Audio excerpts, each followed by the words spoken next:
Good morning, maayong aga sa tanan, subong, maayong aga sa tanan nagapamati sa Bombo Radyo. Yes, Kong. Mamangkot lang kami, kumusta? Ano na bala ang status sa aton nga kontrobersya nga underpass? Kag ano man ang reaksyon mo sa pagduso sa resolusyon sa ISP nga paimbestigaran ang aton nga proyekto nga underpass, Kong Sherlyn? Actually, mas maayo. Dapat dugay na nila ginobra na. Last term pa. Gisugura na na-imbestiga, no? Natingala gani ko nga karon lang sila naglihok. Kaya nakita magid nato na sa kadugay na panahon, very slow gyud ang progress sa underpass, no? 2022 natagaan na siya og notice to proceed July 4, 2022. So unfortunately that was after my term already, no? So sa nakita nato, no, sa sobra na tatlo ka tuig actually, no, more or less. So sobra na tatlo ka tuig, nakita nato na very slow gyud ang progress. So natingala gani ko nga subong lang naglihok, no? Dapat ang LGU dugay na nagpatawag ana coordination meeting, gitanaw na unsang problema ana, ang Congress nag-exercise ng legislative oversight function. That time, of course, as much as gusto na ako, no, na magbusisi, pero wala naman ta sa posisyon that time. So nalipay gani ko na subong, everybody is quite vigilant na, no?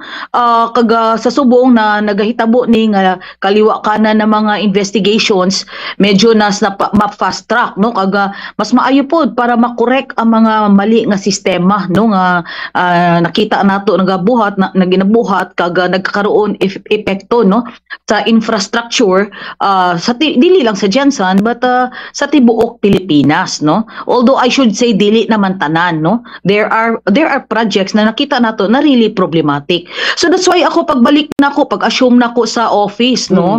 Pagpungko ko bilang representative na sa Lone District sa 20th Congress, una nato na nga gitutukan, giimbestigahan because ako mismo gusto nako mabalaan what went wrong. Ngano naging ana ang project. So, in fact, dili lang bago ni nagsugod ang kaliwa kanan na investigation as early as June, pag-assume nako sa office, no?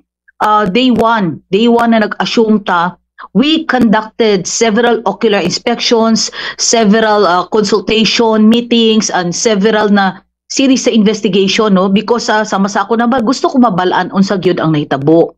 But then gusto ko po i-correct, daghan kaayo mga misinformation na nagagawas, tama, no? Gusto tama. ko i-correct, no?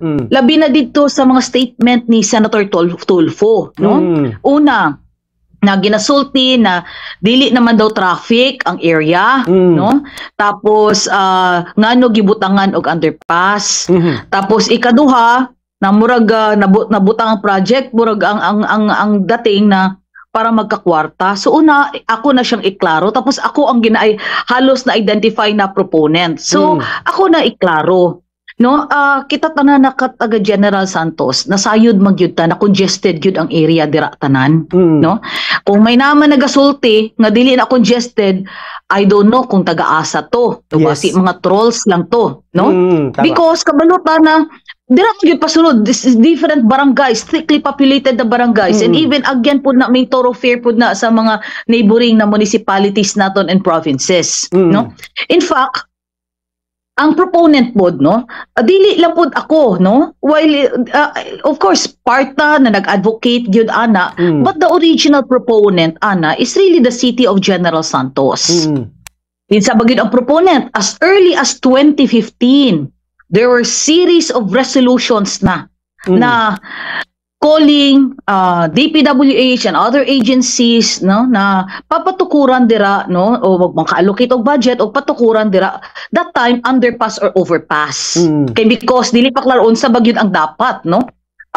Then nag-conduct ang study ang City of General Santos together with DPWH.